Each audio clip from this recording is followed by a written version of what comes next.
Hello and welcome to Slinky's Riven Reviews. Today we're going to take a look at my favorite bow in the game, the Daikyu. Not only because it looks very awesome, but also since I really like hard-hitting weapons. It's basically a bow with a rather long charge rate, but when you shoot, the arrow flies very, very fast, so you don't lose any accuracy at all over longer ranges, and it hits very, very hard. So let's look at the stats first. The Daikyu has this long charge rate, as I mentioned before, which is okay. If you put in fire rate, as I'll show you later, it will drop down significantly and will be a lot more usable. It has 20% crit chance, which is very, very usable. It has a 2x crit multiplier, which you can work around very well.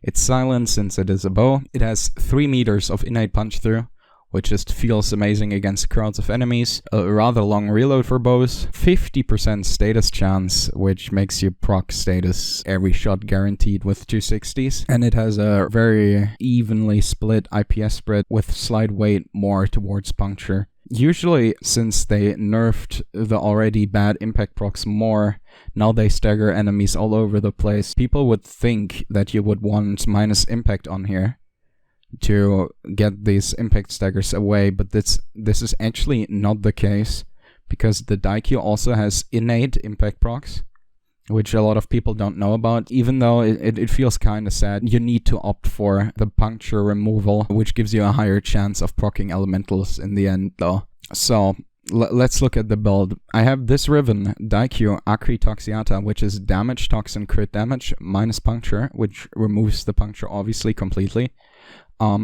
This is pretty much ideal in my eyes, and I'll tell you why. Basically, usually you would want to go for crit chance and multi-shot instead of damage and crit damage on the Riven to get more consistency overall and better crit chances, so you don't whiff sometimes with your crits. But the issue with Daikyu is that you have so little mod slots left.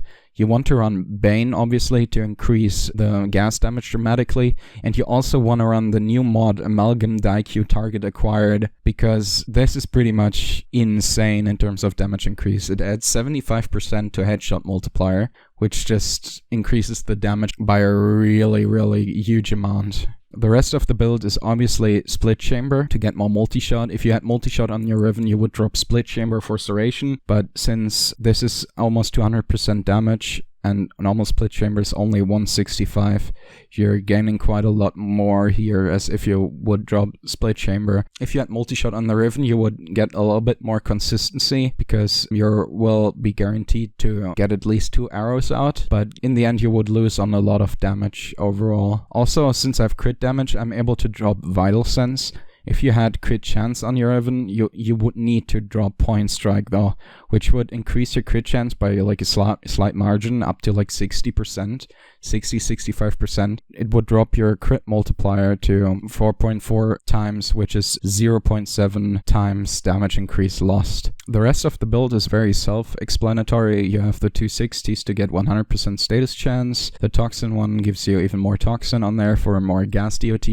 And then you add the Toxin 90 to get even more gas DOT. So let's see what this can do against our enemies. Alright, so against these Corrupted Heavy Gunners level 155, let's get a little bit of range. So the angle of the arrow is pretty straight when flying through all the enemies' heads.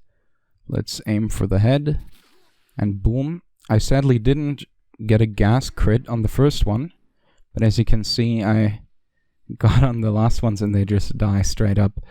Also, a lot of the enemies here got very hemorrhaged in terms of damage. Let me try and get headshots through both of these. Yeah. Didn't really hit the second one, but it still just straight up dies. Let's go for this one. This row. Yeah, as you can see, they die very, very quickly. You gotta crit though. If you crit, you deal a lot of damage. If you don't, well, unlucky I suppose, but there's not much you can do about this. Let's try again to maybe see if we can get better crits. Alright.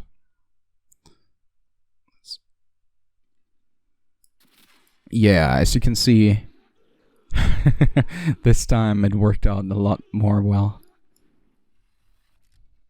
They sadly won't die with the first shot, but yeah, they're gone now. They're very, very impressive. Now let's try against these corrupted bombards. Let's see what this can do against them. Here we go. Yeah, it's pretty much the same story. If you're able to crit, you deal a lot of damage on them. As you can see, like every enemy I hit also gets forced impact staggered, even if I don't proc impact at all. This one was a bad example. Yeah. But my motto for this one is, if you kill them before you would need to shoot another time, you're good anyway, so you can ignore the impact stagger. So gas build's pretty good for this. Alright, let's swap the Bane, so I can test against Dracarmanic Bombards.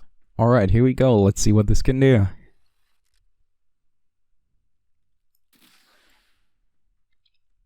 It still deals quite a decent amount of damage, even though these are very, very tanky.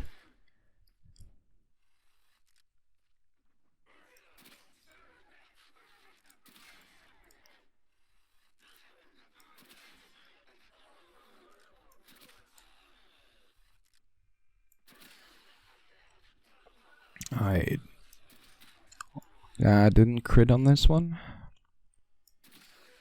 Didn't on this one either. Alright. Come on. Alright, here we go. And they're all dead. Since this bow is very slow, I wouldn't recommend this identical build for normal missions if you don't rely on Warframe abilities to speed up your fire rate. Basically, like, you gotta make cuts to make this more usable in normal missions. It's either, like, if you're, like, afraid that you can't hit headshots consistently, then I would recommend dropping Amalgam Daikyu Target Acquired, because it really only benefits you when you're hitting headshots. And the Bane, some people don't really like swapping out Banes or play against missions a lot that have different factions in them. So these are two flex slots. You could probably swap out stuff in if you wanted to. The first recommendation for one of these slots is I want to make is Vile Acceleration, since it will boost your fire rate by almost 100%. The minus 15% damage isn't really that noticeable for that amount of fire rate increase you get.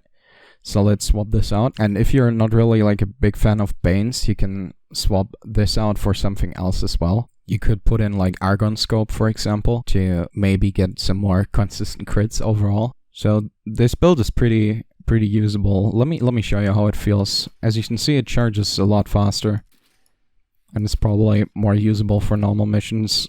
Let's spawn like 8 Corrupted Gunners, level 100, to give like a pretty accurate representation of like Swordy level enemies. So even without Bane and also without the Amalgam Daikyu Target Acquired, let's see, this still just obliterates the enemies, and now it's even a little bit more consistent. So you don't really need that much damage for normal missions, obviously.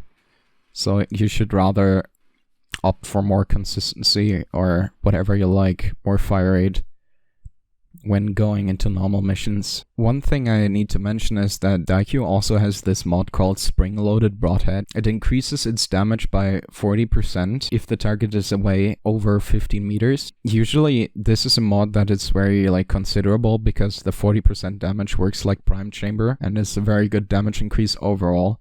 The issue is that the build is way too tight for it to slot it in anyway. So if you have like a build in general that relies on giving like increased damage over Warframe abilities, and multi-shot isn't that much of relevance anyways, like if you're using like Mesa for a first ability, obviously you would need another Riven because damage on here isn't ideal as well. Then you could like slot this if you free up 2 more slots with like damage and multi-shot, like put in here your Riven, now you don't need to run damage, and then you can slot in like spring-loaded broadhead over multi-shot, and then you could run like something like this. I would drop Vile Acceleration as well, because the Mesa 401 is pretty slow as it turns out. And you could drop in like Bane in here. You would also want to run Target Acquired again, which you put in over here. So you have like a very, very high damage build overall. But that's very situational, so spring-loaded broadhead seems like a good mod, but there isn't really any place for it to slot in. Alright, thank you very much for watching. I hope you enjoyed my video, and I hope you might get a little bit of love towards this bow, because it's pretty much my favorite one in the game. I've been having a lot of fun with this over the years, and I hope a couple other people did as well or are still enjoying it. Maybe we'll get a prime someday, who knows? Maybe they will bump up the crit chance a little bit more. Well, only time will tell. Well, thank you very much for watching. Write me in the comments what you want to see next in my Riven reviews. Leave a like if you enjoyed the video, subscribe if you really want to see more, and follow me on Twitter for regular updates. I thank you very much, and see you in the next one.